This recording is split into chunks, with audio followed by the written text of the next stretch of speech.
I came out of surgery. I tell you, it happened like this.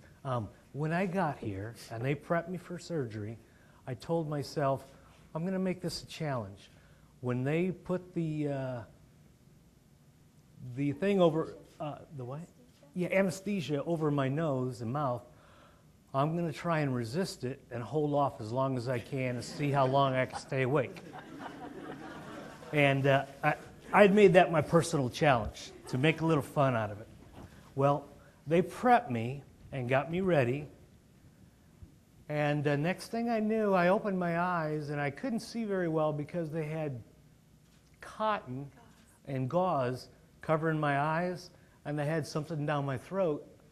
And I didn't want to look down at my arms and hands because I didn't know, if they'd started yet, or maybe they were halfway through. And I just laid there thinking, when are they going to start? And I think it was a few minutes later, somebody came over to me and told me that everything was successful. And I was shocked. I didn't even know that they'd taken me under yet, so I didn't get the chance to try and resist. The surgery was over before I knew it. And I'll tell you, I am so thankful to Dr. Breidenbach and Dr. Schecker, because I know they got a lot of flack for talking about even accepting me as a patient because I had hands that were dysfunctional.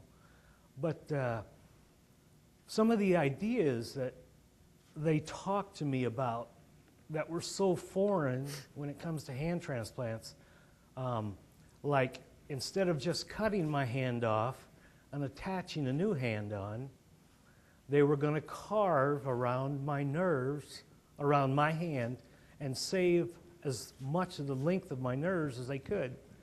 And they did that. And when after I woke up and came out of surgery and they asked me to move my hands, Dr. Breidenbach came over to me and said, "Can you move a finger, or can you move your fingers at all?" And I moved them, just almost made a fist. I saw a huge smile on his face.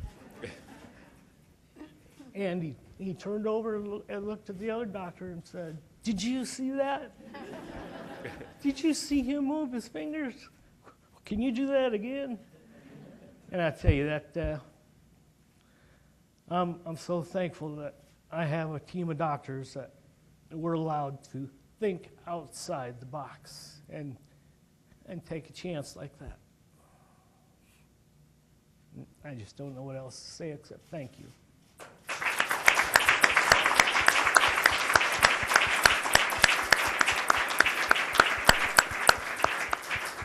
I also want to say one more thing. My wife, well, I tell you, we're putting her through it too.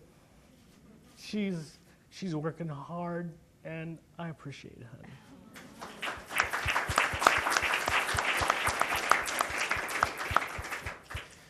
Well, thank you so much, Dr. Edwards and Cindy.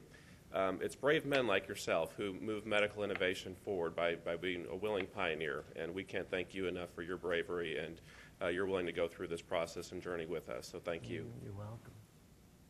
I'd like to open up the floor now to questions, and team members from our Marketing and Communications Department are throughout the room with microphones. If you'd please raise your hand, we'll come to you and bring a microphone so everyone can hear.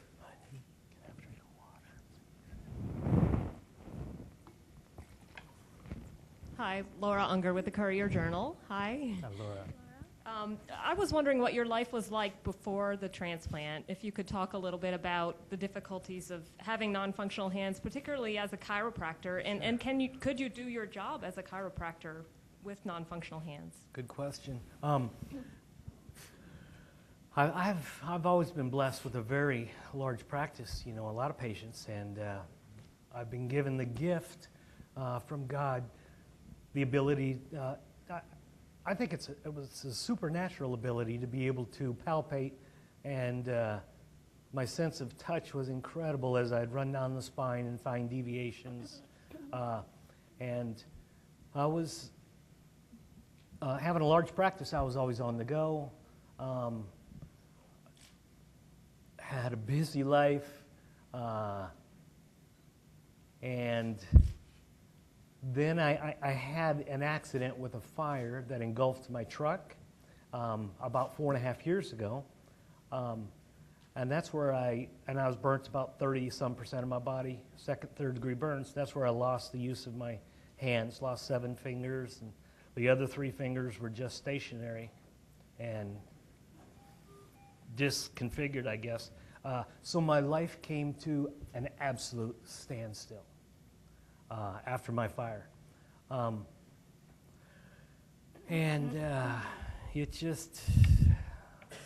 It was a total 180-degree turnaround from the kind of life I had been living. And we did a lot of research and searched out some of the best hand clinics we could think of to try and start having some surgeries done on my hand and possibly get them functional again. Well, we went through 5 surgeries down at Duke University on my right hand, and it was more functional. And he said to me, okay, that's as far as we're going to be able to get that right hand. We've done as much as we can do for it. Now, next time you come back, we're going to start working on your left hand. And I said, well, you can't be done with my right hand yet. I'm not satisfied with it. I still can't do a whole lot with it. He said, well, that's as far as we can take you on that. And so we left there. My wife and I talked, and we thought, we just can't accept that. And we had come up here to Louisville and talked to the transplant team before I ever started having surgeries, but didn't talk about transplant. Well, we came back here when he told me that after my 5th surgery on my right hand. We came back here and talked to Dr. Schecker again for the 2nd time and told him that I'm not satisfied with this. Can you take my right hand any further? And he had seen it and made a lot of notes and recommendations before I started having the surgeries. He looked at it and said, the doctor has done a wonderful job down at Duke University, and I concur with what he's done. I don't think I can do a thing for it. So then he asked if we had any further questions, and I couldn't talk. Tears were coming out of my eyes. I was thinking, oh, man, it's hopeless. And as he turned around and started to walk out, my wife said, well, wait a minute, Dr. Schecker, haven't you done a hand transplant? And he wheeled right around on his heels and looked at us again and said, yes. And she said, well, why don't you do a hand transplant on him? He said, would you be interested in that? I guess they can't suggest it. I don't know. But he had turned around and was almost out of that room when my wife asked that. And he said, if you'd be interested in that, you sit still, and I will go get Dr. Breidenbach. And he's in surgery right now, but if you'll wait, I'll get him, and he'll come down and talk to you about it. Well, Brenda came down and talked to me about it, the head nurse that coordinates everything that has to do with this hand transplant. And she talked to us for quite a while. And while she was talking to us, Dr. Breidenbach came down. They asked some questions. We filled out some forms. They took about 25 vials, between 20, 25 vials of blood, and sent me home, called us, I think very soon after that, wasn't it, honey? And said, we think you'll be a good candidate.